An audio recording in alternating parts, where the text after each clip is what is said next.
EVs are here, and if you ask me, they're here to stay. The good news is, they're getting a lot better, and there are a lot more that are available. From affordable to extravagant, the latest EV in the luxury class is this, the all-new 2019 Audi e-tron. Do me a favor and hit subscribe below. We have a lot of great content coming your way. When the e-tron goes on sale this spring, prices will start right around $76,000. Stepping up to the top prestige trim will set you back $83,000. It's pretty much right in there with the Jaguar I-Pace, but it's quite a bit less expensive than a comparable Tesla Model X. For that money, you get a 95 kilowatt hour battery.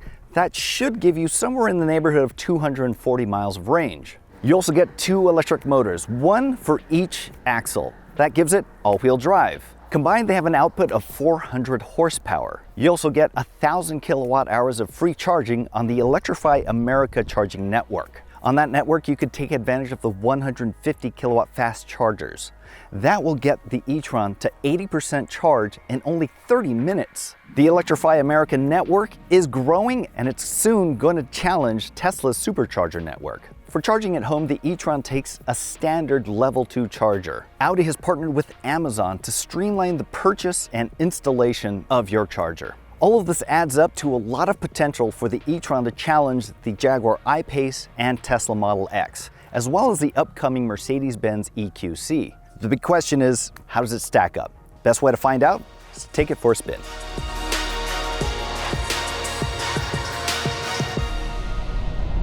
This e-tron lives up to Audi's reputation for quality interiors. It's very similar to the A6, A7, and A8, so if you have any real in-depth questions on that, go check out those videos. All the materials are great. All the buttons, all the controls, they fall to hand perfectly for the most part. As I said in the A6 and A7 videos, I'm not that big a fan of the new MMI system. I feel like the main screen is mounted just a little too low. I liked having it on top of the dash, and I realize that aesthetically it's not as pretty, but for usability, it was right in my sightlines. I also miss the MMI knob, mostly because this touchscreen is too low. It's too distracting to use. But I do love this virtual gauge cluster that's semi-customizable, and visibility is great.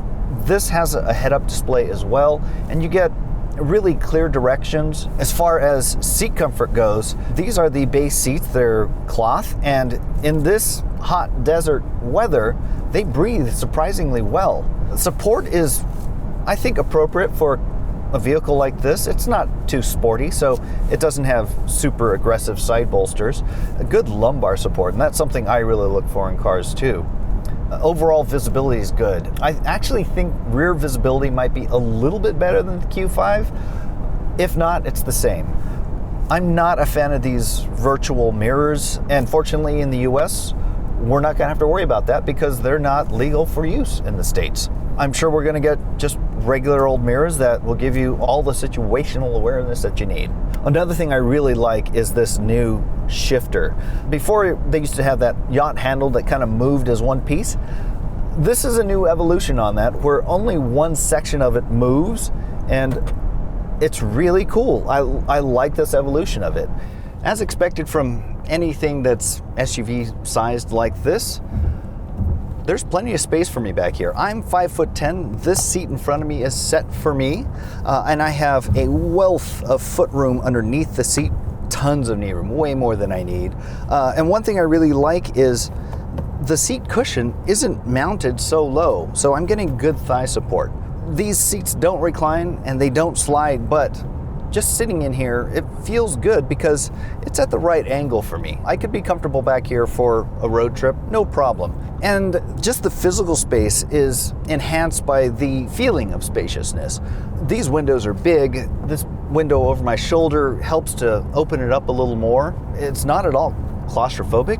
In the US, we'll have the panoramic sunroof as well. That should open it up even more, although it might cut into a little bit of headroom up here in the corners. Down here, we have the quad zone automatic climate control, and these are nice, capacitive, smooth buttons, really easy to use as well. Also, 2 USB ports below and a 12-volt power outlet. In my opinion, it's a great place to spend some time, whether you're an adult or a child. Like any EV, the power delivery is ridiculously linear. You have a ton of power all the time. That's one of the great benefits of electric motors is you get all the torque instantly. It's not an internal combustion engine where it has to spool up.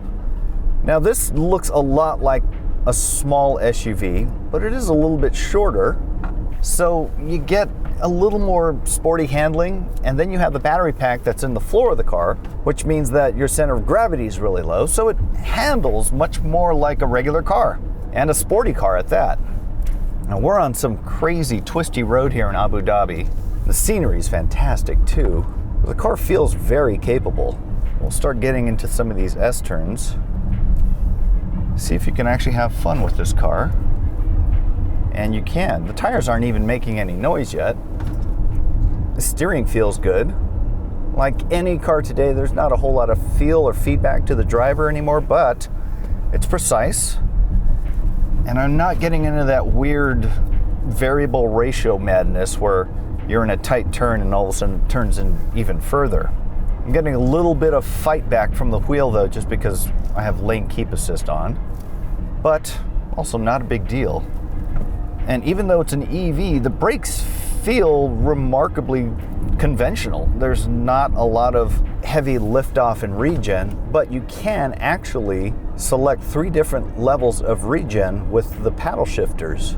But since we're climbing and not coming down the hill, I'm not going to bother with that just yet. To answer the question, is the e-tron fun? Yep, it's fun. Coming through the next hairpin here and hit a straight.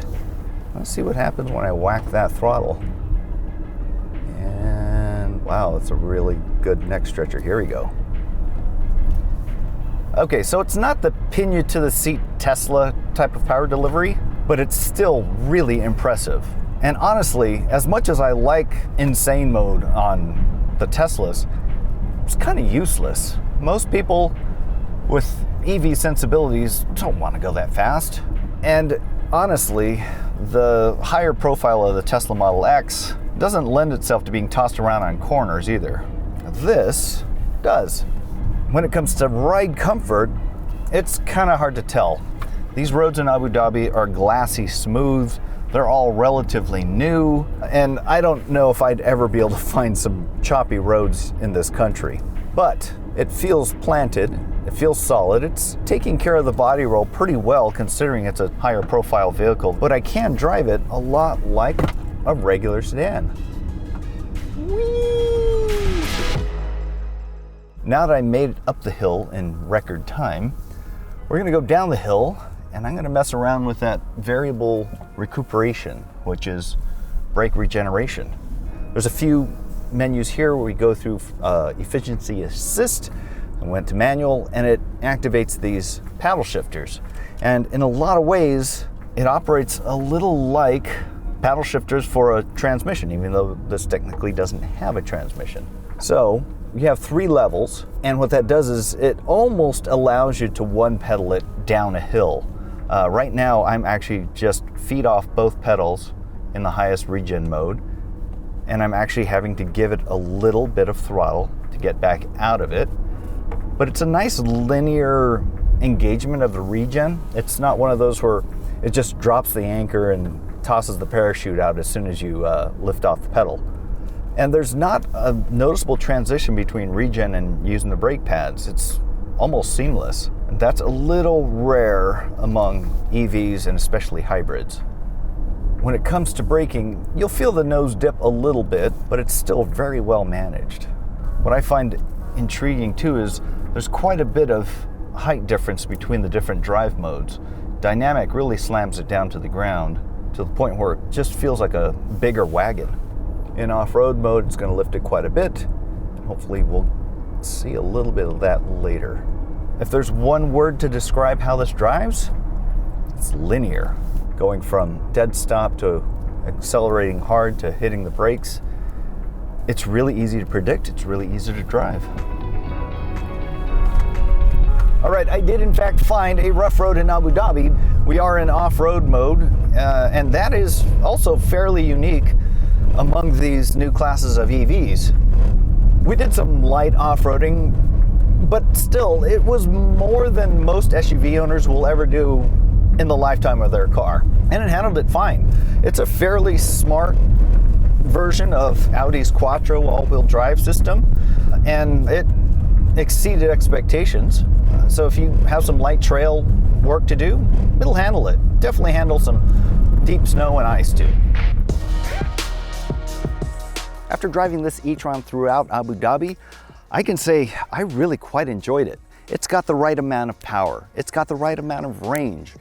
It's really nice to look at. It's really nice to sit in. It has a lot more versatility than the Tesla Model X. And even though I haven't driven the Jaguar I-Pace just yet, I think it's going to be a pretty close battle. When it comes down to it, I will definitely take the e-tron over the Model X. For more information on the Audi e-tron as well as its competition, head on over to Edmunds.com. To see more videos like this, hit subscribe.